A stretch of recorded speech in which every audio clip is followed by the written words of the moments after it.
Kamshachanuramardhanam Devaki Paramanandam Krishnan Vande Jagadgurum Om Shanti Shanti Shanti. We salute Bhagavan Sri Krishna, the son of Vasudeva, the dear darling of Mother Devaki, the destroyer of the demons Kamsa and Chanura, and the teacher and guru of the whole universe. We salute him again and again. Om peace, peace, peace be unto us all. So we are on the back to our reading of the Bhagavat. It is book number 5, chapter 14, and we start at verse number 26. 5, 14, 6. So here we are reading, it is a continuation. The Bharata, the great sage, he was describing about this forest fire. Forest, this world, samsara. This world is like a forest. As a person gets lost into the forest, trackless, and does not know how to come out of the samsara. So, in the forest, so similarly the samsara is like that. We enter into the forest of samsara and got so much lost into its, all these attractions, reactions, repulsions, joy, sorrows, suffering, pain, anguish, that we get lost in that drama. And we do not know where we got to go out. And this chapter we are reading, Bharata was describing the samsara forest, how terrible. So it is not that terrible to many of us, but he is depicting, it may not be very much liked by people normally. There is too much negative about the world, no? World is so good, there is so much joy, so much charm, so much good. But this book is talking about, hey, all bad, it's a demon, it is a crow, it is a snake, it is a tiger, it is this, it is that. So it is destroying you, it is killing you, it is as if all bad. Huh? But anyhow, let us hear Bharata what he says, because these words are coming from the king Bharata, who was once a king of whole India, and then renounced, and then got into deep meditation, and then left one life and become a ascetic life and thinking of the divine. Ultimately, has fallen in love with a baby deer, and then deer, and he was born, another life is gone, and now he is born again as a Rahuguna, and that Bharata, that story. And Bharata now is advising Rahuguna, that story continuing. And there he is saying how we, the ever-free soul, entered into this world of Maya, and there we get entangled. And one life goes on, another life goes on. And as if we don't feel the urge, first of all. And when one feels the urge, as if they don't find any way to come out. So it was describing that the man has entered into the forest, who was like a merchant who thought that there will be treasure in the forest somewhere, treasure grove, and entering into that and then lost his way. Ramakrishna also says that a wayfarer, in the forest was going on, and his treasures are taken away by the thieves first. So all this, his energy is lost that way, and then he is trapped into the samsara, the painful life of living in the forest, So he read that description, that at times owing to his hankering for honey, he is hungry, thirsty, he gets entangled into creepers, his leg gets stuck over there, and he's falling down into a well. You see there's so much snakes in the well, and everywhere is a where to go, no avenue to find himself free. So at times owing to the hankering, and in between there is little honey dripping from somewhere, he wants to put his tongue there, and at least to find that it's not a honey, it's some snake. Its poison is coming, dropping. So this is life. It's a grim picture of life Bharata has described. Take as much as you can, and reject as much as you like.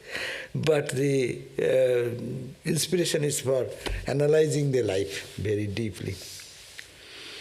So at times, owing to his hankering for honey, of vulgar enjoyments, he runs after other people and their wealth and their women, only to be killed by their masters or the ruling kings. He suffers the torment of abysmal hell as a consequence. Hence, great men say that self-centered action prompted by desire is the fertile field of suffering in this world. So therefore the holy people say, when anyone does anything centered around this little self, this body-mind, these are why we do, for our fulfilling our petty desires. That is the fertile ground which brings future suffering and pain in this world.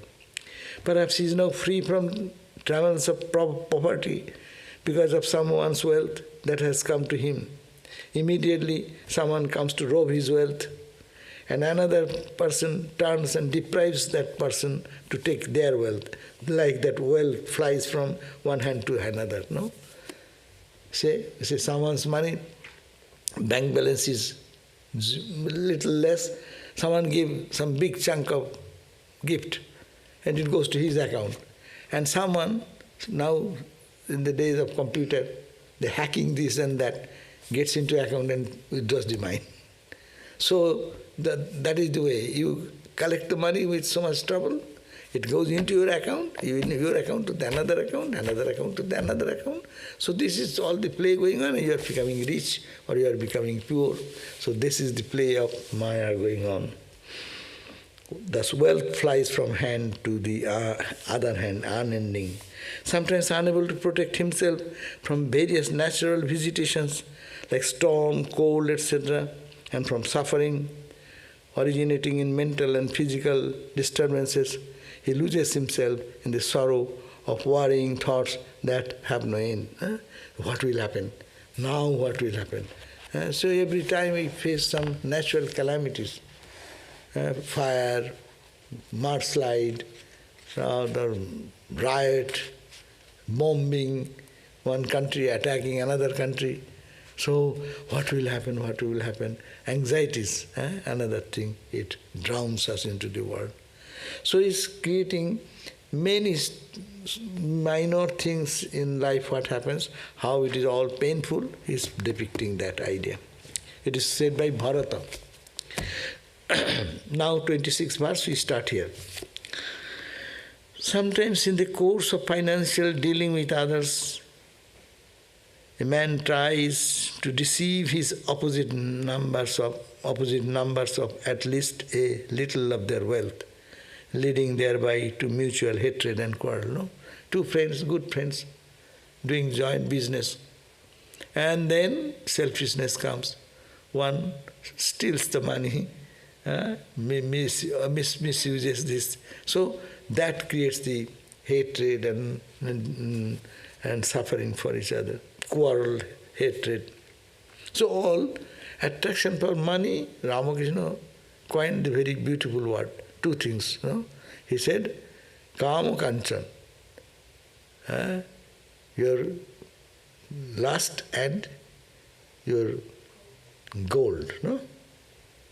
These are the two things govern the whole universe. You coin behind anything you go, these are the two prime thoughts which is driving force. But you can, that's why people fight with each other for money, wealth, prosperity, your share of land, house. All this distinction because identifying with themselves with this little self and trying to grab and become happy within that region. In the path of samsara, there are besides the above innumerable other travails and hindrances like joy, sorrow, attachment, aversion, fear, pride, heedlessness, mental derangement, sorrow, infatuation, greed, jealousy, insult, hunger, thirst, disease, worries, birth, old age and death.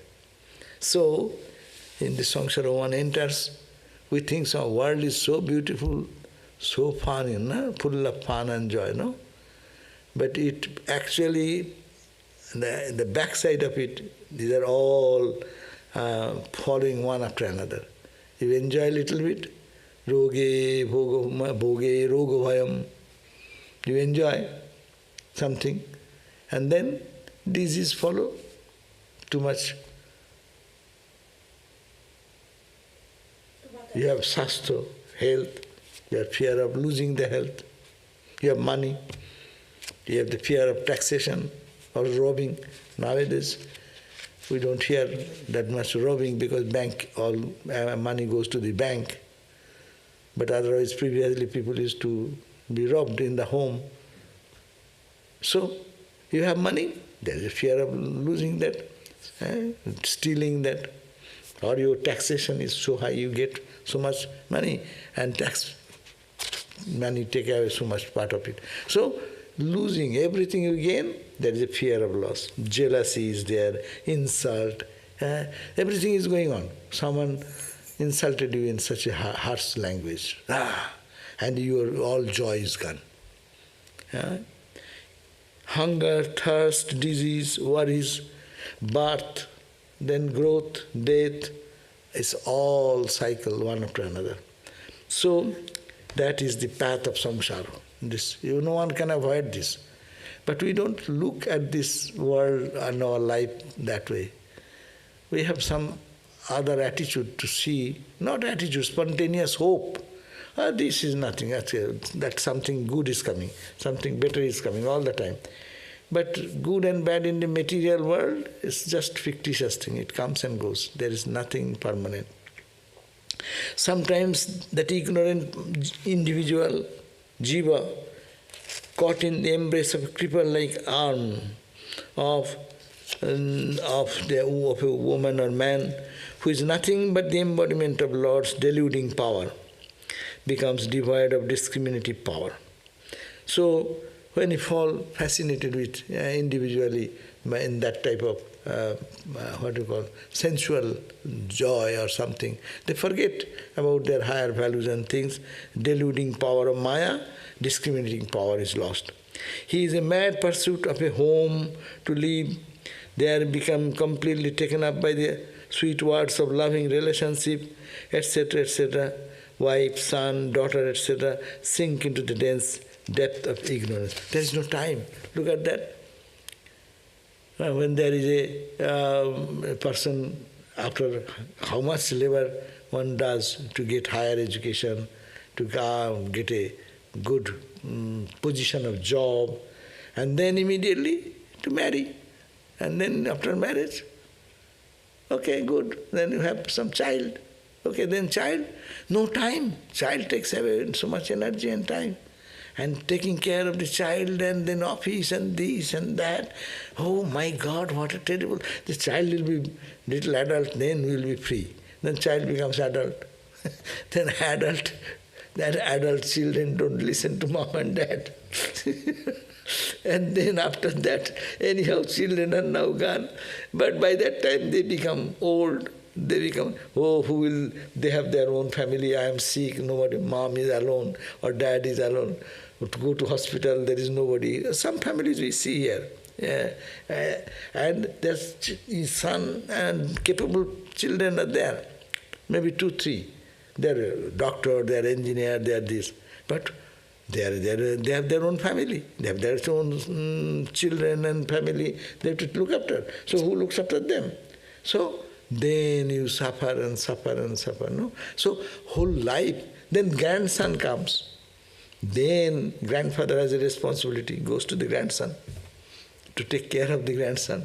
Grandma will be going. So I am hearing that we have no time. I thought that after retirement we'll have enough time, but now taking care of the grandson, granddaughter, and they go, and babysitting is necessary, they go for job, and they know that we are retired, no work, so you go to take care of them. So where is your own time in this life cycle? So this is the point. The scriptures are always guiding force. It clears out and presents the objective world in a right manner. So it is we to decide to get the teaching out of it. Not that really everyone's life is so horrible, but in consideration to read the life of a peace and happiness with God and godliness. So these are obstacles. This is the point. What appears is very promising, that ultimately is a cause of all types of anguish and pain. So, man becomes conscious of the relentless movement of the Lord's destructive wheel of time. When he notices before his very eyes its irresistible movement, time, as you normally, now watching this, sometimes we as human beings look back. How my days are going on? What is the purposeful living? How much we are moving to the peace? Busy. Yeah? So, therefore, they become conscious. Conscious of what? Of relentless movement of the Lord's destructive will. What is the destructive will? Lord's destructive will? Watch, click. We think, it is 5, what is now? Now 4:50. Huh? It is 4:50, no? By that time 4:51. It's killing time. The time, clicking means destructive force. God's destructive force, he has created nothing but time. And in that time everything is coming, aging, becoming old, and going into the fire. So the destructive force comes. That's why we call, Shiva is called Kala, Mahakala, great time, big time. He is eternal, he does not do anything. But clicking of time eats away everything. All the pride, all the poverty, all the joys, all the suffering, everything killed by time, and that's God's destructive force. But it may be in constructive force also. If one utilizes this timing in the proper way, working, yes, for whom am I working? For God. Bringing this attitude, it becomes constructive then. It's a destructive force of God. Everything is becoming old every second, split second. But that is destructive force to us who are engrossed in world and worldliness. Kama kanchan, who are engrossed in lust and greed. For them time passes only. One day find, I am now become so old. But those who utilize this timing, click, in proper way, living in the world, living in their home, with family, friends, but seeing with a spiritual attitude, with the sadhu sangha, they will be talking about that. With that attitude, it becomes fulfilled. So the wheel of time, when he notices before his eyes, it is irresistible movement. You cannot catch hold, okay, I will hold on 5:20. Hold, time will not go. No, that is not possible. That is possible in samadhi. Kala baddha vartamane, boma kesho boma pane. And that is a song. The time is stopped. When you go to samadhi, what happens? You transcend time. You are no more in the time. You go to the deeper awareness of your own self. That is the time you conquer time. Otherwise, all are in the time. Body will hold, but you are there. You are in that consciousness. So that's why he notices before his very eyes that it is irresistible movement, embracing a period extending from a moment to the deeper ardha, and swelling up all creatures from a blade of grass to Brahma, through the stages of birth, childhood, youth, old age, death. It does not allow anybody. It is in the spell of time. Brahma comes, the creator God. He also comes at one point of time. No, we live, the human lives nowadays 100 years, say average. Gods also live for 100 years. They also live 100 years. But their 100 years is comparative to us, is maybe some millions and millions of years. Relative, no? We say, dog is 6 years old. Means what? We call it 60. 6 years is 60 years. Why? He is 6 and we are 6 years also passed to us. But it is relative, body-wise. So our 1 year, our forefather is 1 day. Our 1 year is 1 day for our forefathers. Those who have departed the body and living in a sphere, other sphere, forefathers, those who are not been born, left the body, they live in that realm where there is our whole year goes, it is only 1 day for them. So they see then how many longer period your forefathers live. Gods, they live much longer. Well, all comparatively, this is the multiplication formula. Cat body, human body. Dog body, human body. As is a comparison, so also that.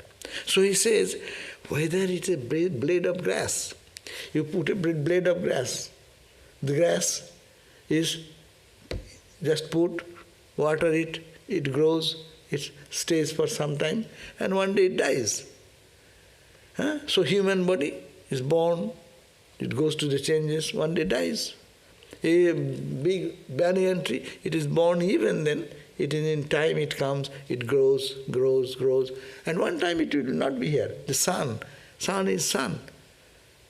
Sun is also decaying every day. A time will come when the sun will not emit light. So everything in this whole creation is subject to 6 changes. Though frightened by it, he does not get for shelter to the Supreme Lord, Mahavishnu, the Lord of all Jagnas and the holder of the wheel of time. So this is going on. But even millions of people, they have no time to stop and think and don't take refuge at the feet of the Lord, who is the holder of the time. Time is controlled by the Lord. It is Lord's power, no? Time is the power of Lord. This whole creation is His planning, it is His controller. Who can release you from the time, bond of time? You go. Take refuge in God. God is the creator. God is okay, come, you get out. Let them play sometime. So someone will be playing, but someone will be released. Who?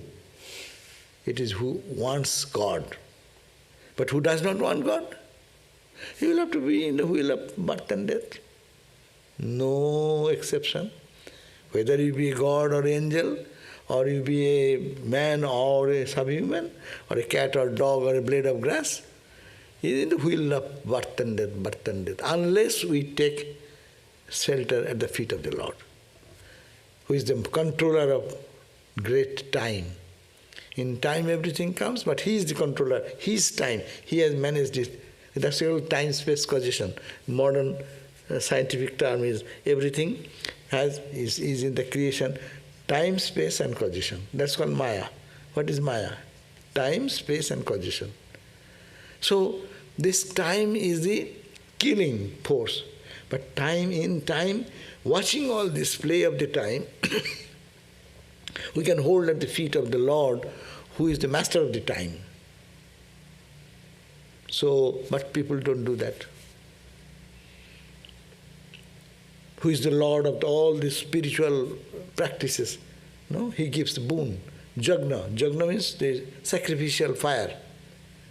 So the sacrificial fire, you offer something and you get some boon. Who gives that boon? It's God gives that boon. But people don't take refuge in God. But discarding God, him seeks shelter in false powers like deities, small deities, no? That means we worship God in Hinduism. God is worshipped in different ways. They are called the less power. Thinking they are less units of power. As I say, you need money. Don't bother God himself. Go to the finance department. And finance department boss is Mother Lakshmi. Ask Mother Lakshmi, Ma, give me something. Ma will give it. But you don't understand, Mother Lakshmi, who you are calling Mother Lakshmi, she is the power, absolute power. It is that power channelizing through their deity, no? So people forget and worship small powers in the nature which is called gods and goddesses. But if you see Mother Lakshmi is Satchidananda. If you look at that, then that's a different type of sadhana. So people seek shelter in such small powers and preached by atheistic and heretical teachers resembling deceptive cranes and crows and vultures. In the forest, the person is lost of track, and there he finds that the deceptive cranes are there, crows are there, they are making their life more horrible. So in the world, the good people suffer like that. And teachings that have no sanction to the authentic scriptures and traditions, but are the mere concoctions of heretics. So they get misdirected. All types of,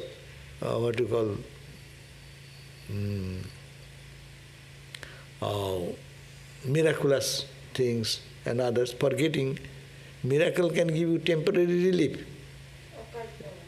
Occult power, miraculous power. So they get engrossed into that type of, those who think that it is not permanent, to get out this, they find first avenue to follow the path of miraculous power, who can do some click, a trick, so that you can have little conquer some problems of life. But again problem comes. You solve one problem, another problem will come. Now 30th verse. When they realize that they have been totally misled by these self-deluded heretics, those who don't understand themselves and they guide others to fall into the trap, they resort to the community of holy men. These are the fortunate people who ultimately tries to reach a holy man, and they then guide the trackless, that wayfarer in the forest who is searching for road to get out from bondage. Then he goes to a community and follow the way consisting of performance all the scriptures' ordained duties. So they resort to the community of holy men. That means holy men, this scripture, this Bhakti Bhagavat, talks about very much highly about holy company, holy company. Ramakrishna also talks in the Bhagavad, in the Ramakrishna Gospel, holy company, holy company, holy company. Narada Bhakti Sutta says holy company is very rare, and holy company can release one from all bondage. Satsangastu durlavo. It is very rare to find because all are covered with deluded people and their deluded feelings. So self-deluded heretics, they resort to the community of holy men. Say, understanding, to find truth, go to a holy person. Soon, their way of life, consisting in the performance of all the scripture ordained duties, like the Upanayana sacred ceremony, and the rest as an offering unto the Lord. Ceases to please them, and they then associate with the groups of vulgar folk who, being devoid of Vedic purificatory observances and disciplines, live the life of monkey with sex enjoyments and family care as the sole concern of life. So, soon their way of life, consisting in the performance of the scriptures ordained duties and the rest, as an offering unto the Lord, ceases to please them. Now, even going to the holy man, they cannot hold on. Then they again go back to the friends who are worldly, and that way again get entrapped. They are understood by the scriptural injunctions when they again following not the right course. Going to a holy man, even many people could not understand the right path to follow, and they take means wrong interpretation of that and utilize for their own selfish end. And they are understood by scriptural injunctions. That means what you do, you should have a stamp of the scriptures. That means you are right. This is the way the other people in the past have followed, and they have transcended death. So if it is not followed that path, that is unrestrained. Then you use your own whimsical path. That's why initiation, direction is necessary, because some traditional path you have to follow, which gives you validity. Yeah, but unrestrained way of scriptural injunction, guided by instincts only, persons of such pitiable outlook spend their life in vulgar enjoyments, their time being wholly taken up with men and women gazing at each other's face. That means they are become again, in the name of religion, you see how many sadhanas are there, left-handed sadhana, this sadhana, that sadhana. And this is also mixing little bit of sensuality with the spirituality. So this again another trap. Pure love, what Ramakrishna said, love for God, like a mother and the child, a relationship, this pure sense of feeling, that is for the higher category. So in the world of duality, people gets out of one gross thing, enters into another higher thing, and there also another whirlpool is there. And then he has to come out of that to only love God for love's sake. So engrossed in these preoccupations, they forget even the approach of death. Then one life goes away. Life is how much? 100 years. Look at that. If we analyze our 100 years, how our life is meaningful for us, how many days? Say we are 100 years our life. How many years we sleep? 8 hours every day. Say, how much? 30 years we sleep. How many years we shower? Maybe 1 to 3 years at least. Showering every day. Shower. Huh? So how many moments we see stand before the mirror? Calculate all this. How many moments we eat? How many moments we prepare our meals? If you calculate those things, the 100 years goes away how many? Anyhow, even say 50, let us say 50.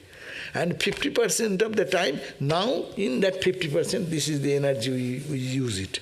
In vulgar things, natural things, which is cheating, teasing, living in a way, worthless living. So, this is the way. And after that, it is fortunate people who could really, understanding very beginning, utilizes the time available and use it in a proper way. So this is really, where is Maya? Maya is here. We have to understand what is Maya defined. This is the Maya. We see everyone is going through this time, in this calculation of our life, no?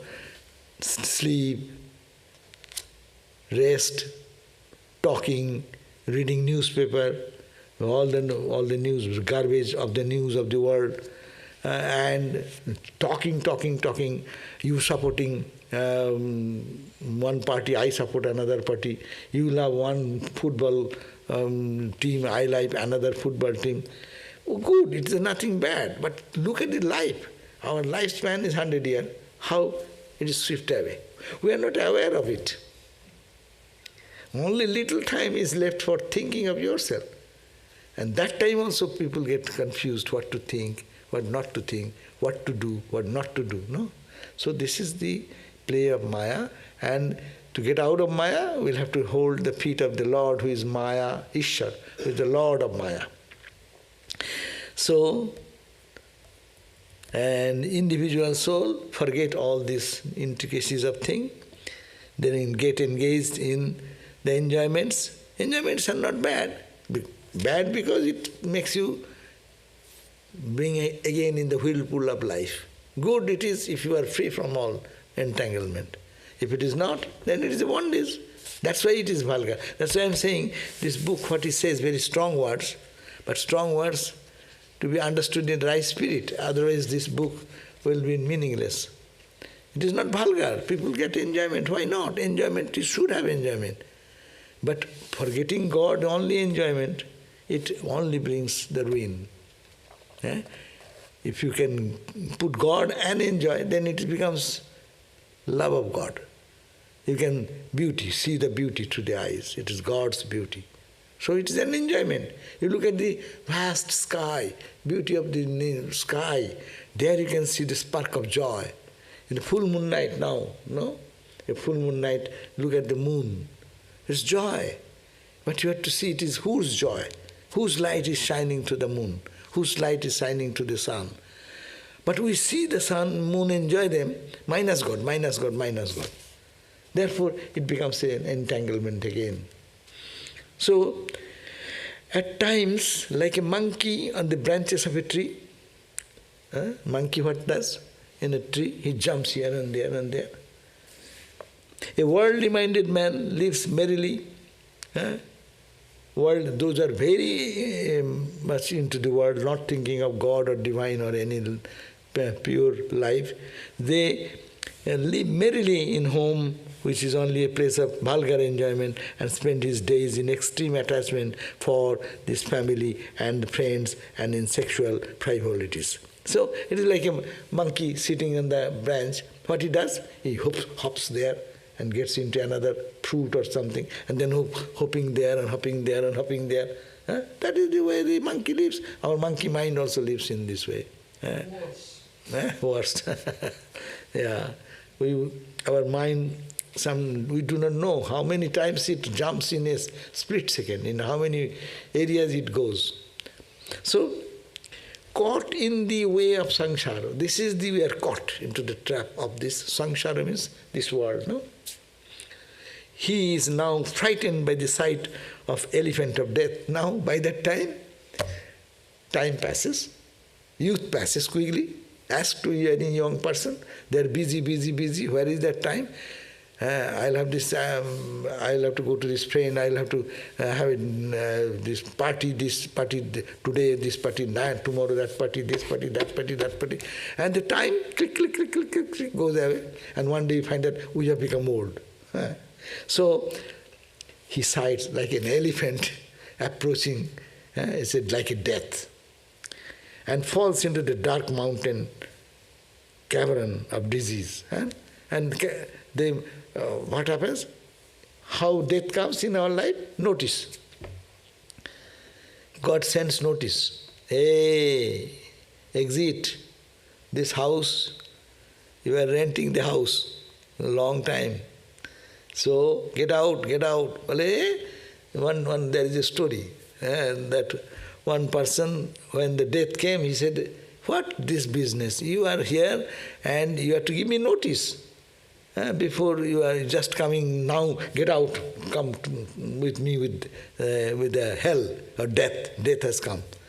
Well, you should give me notice. Well, I'm giving you, God has sent you long notice. Well, when? Hurry, you don't see your hair was becoming little grey. Don't you get the notice? Don't you feel that your memory is becoming little dull? Don't you hear that you are hearing little less? Your teeth is dropping. Don't you know the notices? So many notices, one after another, one after another. Be careful, be careful, be careful. But you didn't pay any attention to the notice, no? So you moved on. But now, let us go. So this is the point. Caught in the samsara, he is now frightened by the sight of the elephant of death and falls into the dark mountain cavern of disease. Everyone dies for what? For some disease. Some say heart attack, some may say brain stroke, some may say kidney failure. See, these are all what name? Or disease, no? Do you hear anybody died without any disease? Well, he has no disease, but he has a heart attack. Oh, heart attack is not a disease. so that is the disease, no? It comes in the form of disease. Unable to stand physical inclemencies like heat and cold, as well as mental worries and physical unrest, he is subjected to utmost misery. And when he becomes sick, you always know, when you become sick, how you feel lonely. You have to suffer alone. No one can give you relief. Doctors may be standing there, they may give you injection, but suffering you have to go through alone. Yes? There may be some friends around, or there may be no one around. But suffering to go, you have to go through that suffering alone. So this is the situation. It happens. Worries comes, anxieties come. When serious disease come, no? People get very much worried, no? Say, someone has some cancer or someone having some disease. So how to get out of that, no? And doctors say, okay, we are trying, it will happen. We'll do this operation. Let us see how much it goes. But yes, operation is done, how much it goes, but anxiety for whom? The person who is suffering. So this is the way the world is always full of anxieties and worries and miseries. Bent on making money, he acquires some wealth through business transactions with others, adopting even unfair means. Again and again, these are joint business, two friends started. And another friend is little, he can be cheated. So they make some in the friendly agreement, and in an unfair way, they adopt means to get more business and money for him. When all his wealth is exhausted, and he is great need of necessaries of life, what are like home, food, clothing, he tries to get this from others through deception. First they try to approach people.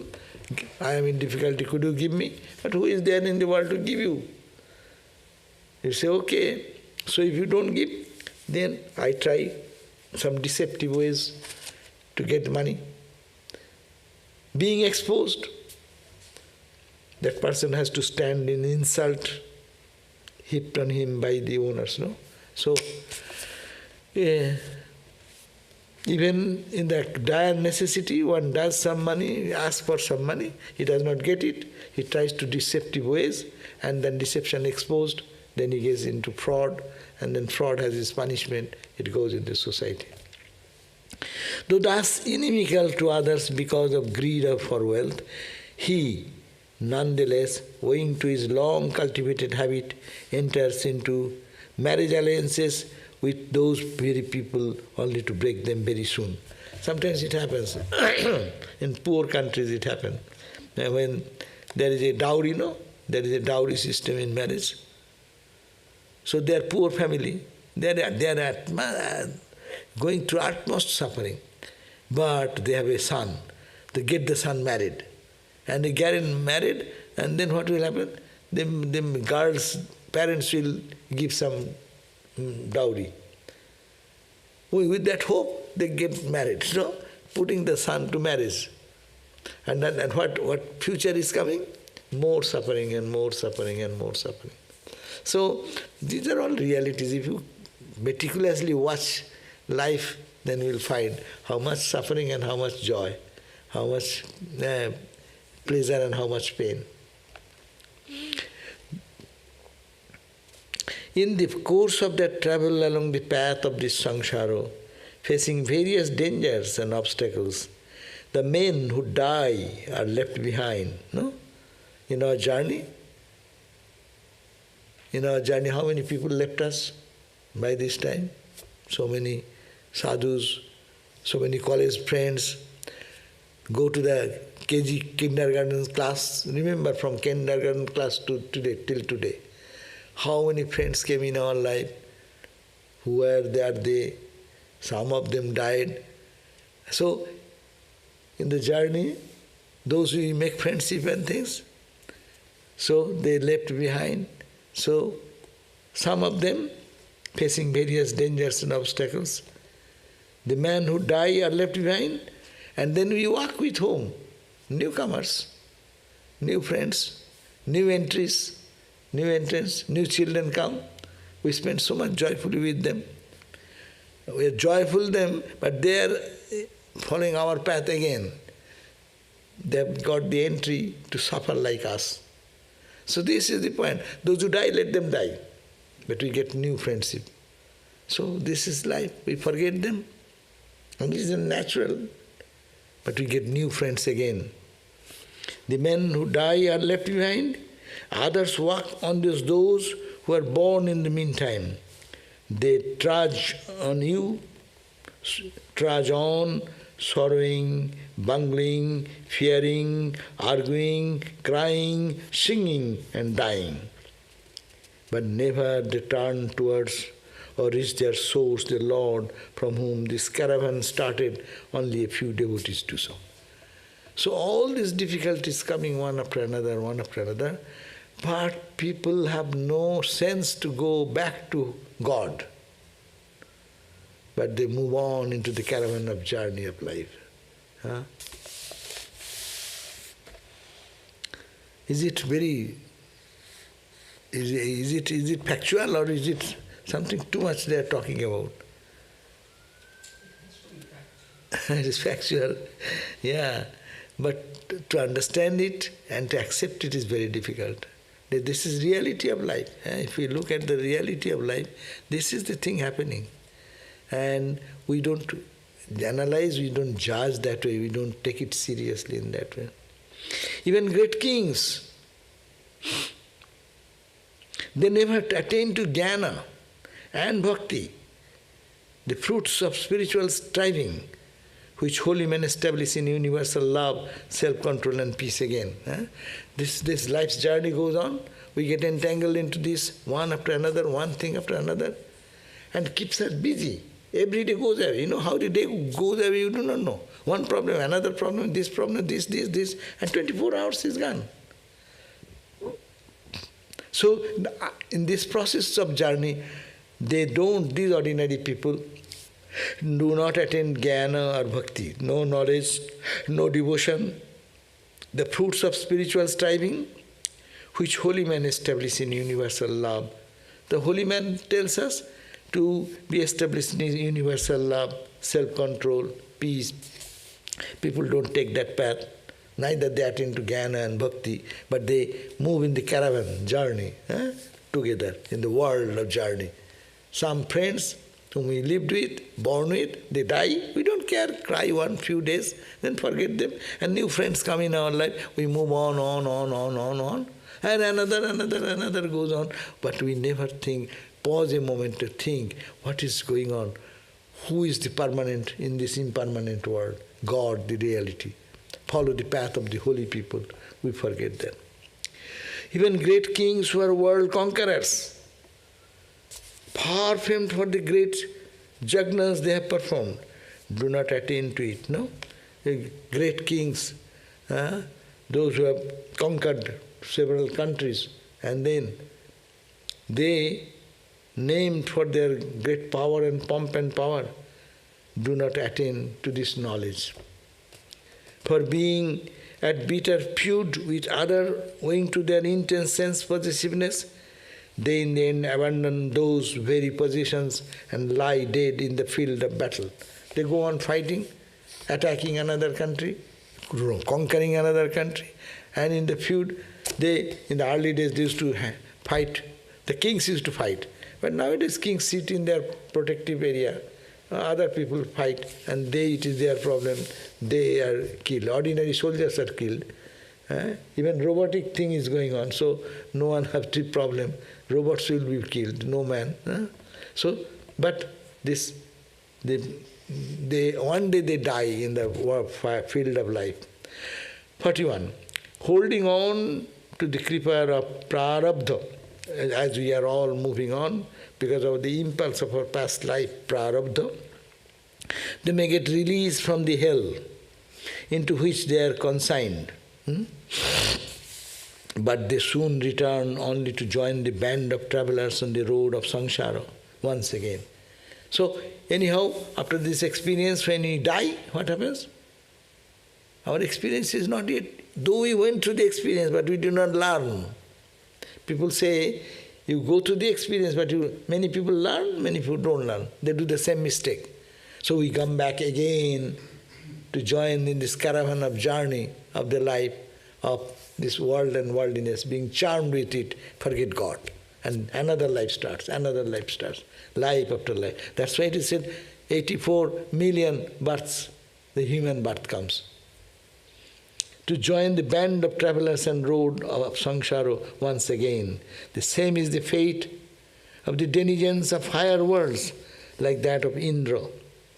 Even if you think gods and goddesses, they are not eternal. In comparison to us, they live longer. Say microbes, how much their lifespan in comparison to us? Ant's life, how many days ants live? They go, what Google says. Ants never knew they would be that important. Yeah, but even if their life, if they say a year or two. Maybe a year. Fruit flies only live a few days. Flies. Fruit flies. Fireflies. 1 to 2 years. 1 to 2 years. And fireflies? Fruit flies live like Fruit 2 to flies. 3 days. Fruit flies comes up to the fruit. How long they live? 2 2, 3 days. 3 days. So they will think that a human being, they don't die. My grandfather, they saw this guy and he's still living in the world, no? But their lifespan is this. So even the gods and goddesses, in comparison to our lifespan, one life, maybe they live for 100,000 lifespan, no? Times more. But that is also within the clicking of the time. So they will also have to be born unless you realize God. That's the importance of this. God realization is the highest. So the unique greatness of Bharata has been sung as follows by the ancients. So this is the message given by Bharata, that this life is a complete mess. We don't see the life in its proper perspective. We are emotionally moving, running, never thinking, what happened to my life so many years? Suppose I am 80 years old. If I think, how 80 years? Calculate 80 times 365 days, multiply 24 hours, multiply 60 minutes, multiply 60 seconds. I leave those click. What did you do? Think about that. Don't think. If you think, then it will be bad. Too much pessimistic. That's why Swamiji says, pessimistic. Vedanta starts with pessimism, but it ends in optimism. This is the pessimistic idea. That as we look, actually live, I cannot say it is pessimistic idea. We do the live like this, but we don't check on. We don't think that really we are suffering, we are going through this unconcerned about our spiritual goal, why we are born, what is going on, what is the meaning of this little eating, sleeping, dancing, dying, what it ultimately takes us, and what we gain out of it. Never at the time. So even it comes again like a cloud, it covers us. Even people think, sometimes we are thinking like this, but I'll go out and talk to other people, I forget that, all these things come again. But it is my eyes such, Ramakrishna said, that it is like a scum on the lake. Some old ponds or lakes, their scum grows on the top of the water, and you cannot see the water at all. So the sun is there, sun's reflection you cannot see, but you remove the scum a little bit, and you can see, yes, there is water and reflection. So here it may be little reflection of the Lord will come for a moment, but by that time you get out of the gate, boom, boom, boom, boom, boom, it covers again. Then we live again the normal life, we call normal life, and that goes on and on and on and on. This is called samsara. So we end here. These few verses are there. Only I can read out. Then I can only reading. It is greatness of Bharata. So who gave this instruction? His name is Bharata. Now greatness of Bharata has been spoken here. On verse number 42. A fly cannot emulate the flight of Garuda. Even so, Garuda is a big bird. Even so, no other king has found it possible, even mentally, to emulate the examples of the great Rajarsi Bharata, the son of Rishabha, who can follow the exalted example of the one who, even as a youth, was overcome by such intense love of the Lord that he could easily abandon like filth all worldly loves, wife, children, friends, kingdom, and the like, which usually blind human mind past, making it impossible for it to give them up. So difficult to give up our little possessions, and the King Bharata gave up his kingdom, whole India, the ruler of the India, So he gave up all this and the kingly positions and kingly pleasures, all this. It is no wonder that this great king was able to abandon what others find it so difficult to do, the kingdom, son, wife, relative, wealth, even the solicitations of the mother Lakshmi, for mere look for whom even the divinities are prying. For those who are engrossed with the delight of the Lord's service, look upon as trifle even moksha, considered the highest blessing for an embodied being. Such renunciation is befitting so great a soul as Bharata, who, even while abandoning the dear form, went on ardently adoring the Lord, saying salutations to Jagna, salutations to the one awarding the results of Jagna, salutations to the one established in the Dharma, salutations to the one established in the Yoga, salutations to the one whose essence is knowledge. Whoever hears, recites or studies with faith and devotion this holy account which records the excellence of the great Rajarsi Bharata, who is respected and sung about by great devotees, and who confers on its votary longevity, wealth, fame, heaven and liberation, all he wants of such a person are supplied by the indwelling self. He requires no external aid. This is glorification of this chapter, what he said. It is the end of the chapter 14. So 5, 14, 46. That is the end of the chapter. We will start next day, 15th chapter. 14th is the end, 15th we will start next day.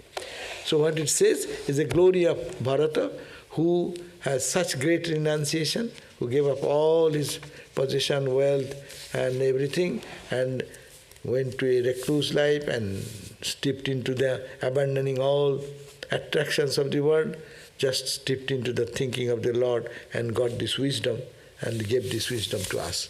So anyone listens with devotion, he will gain the real spiritual benefit of it. Om Shanti Shanti Shanti Hari Om Tat Sat Sri Ram Krishna Arpanamastu. So we'll again be at 7:30 in our class for the Upanishads. Thank you.